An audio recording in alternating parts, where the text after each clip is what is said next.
Parashat Yitro,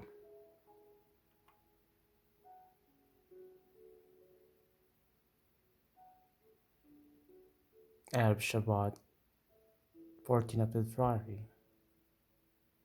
Theme: Fit to receive the Torah. Through the revelation of Sinai, Israel is transferred from a band of freed slaves to a nation covenanted to God.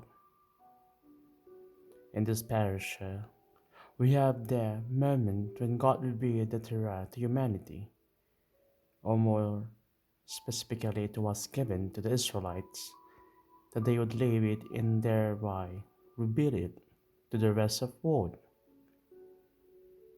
This is the best known of the Jewish laws and the symbol of their faith. The 10 words of pronouncements are not mentioned as commandments but have through the centuries become known as such.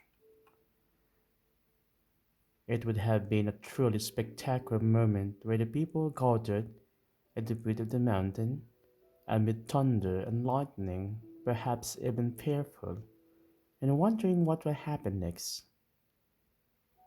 Did the Israelites actually hear God proclaim these utterances?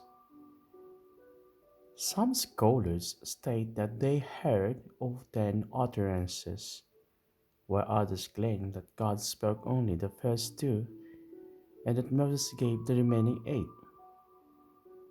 What God said was clear, but how God communicated these words to human beings remains a mystery.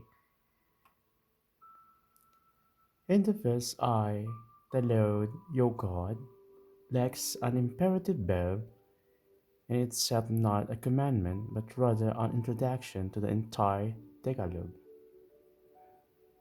The Lord identifies himself by name to solemnly indicate that his authority stands behind the following stipulations. His authority derives from his freeing Israel from Egypt. There are actually 2 accounts given of these utterances. One in Exodus chapter 20 verse 46 and the other in Deuteronomy chapter 5 verse 8 to 10. It is believed that the account in Exodus relates that was written on the first set of tablets which has ultimately broken following the tragic event of the golden calf, whereas the account in Deuteronomy records what was written on the second set of tablets that God gave Moses. There are some differences that are found in these 2 accounts. For the words remember, the Shabbat day, in Exodus, the creation story is stressed to recall that the Israelites had just left slavery and were now being created anew as a free people. We see in Deuteronomy the words keep the Shabbat with the emphasis placed more on refraining from the work. Another difference is the command, you shall not covet.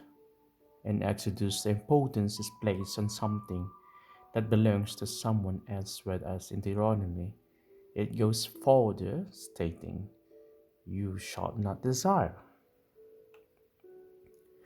An interesting note is that in describing the Israelite this desert crossing, all the verbs are plural.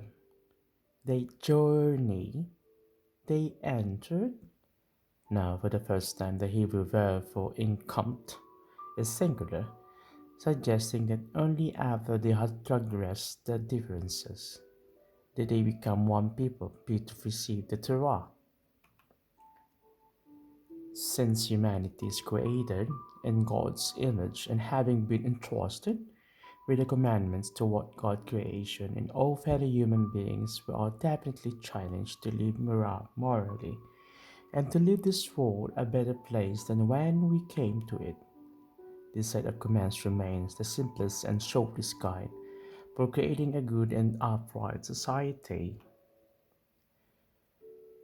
For reflection discussion, how do we view these pronouncements of God?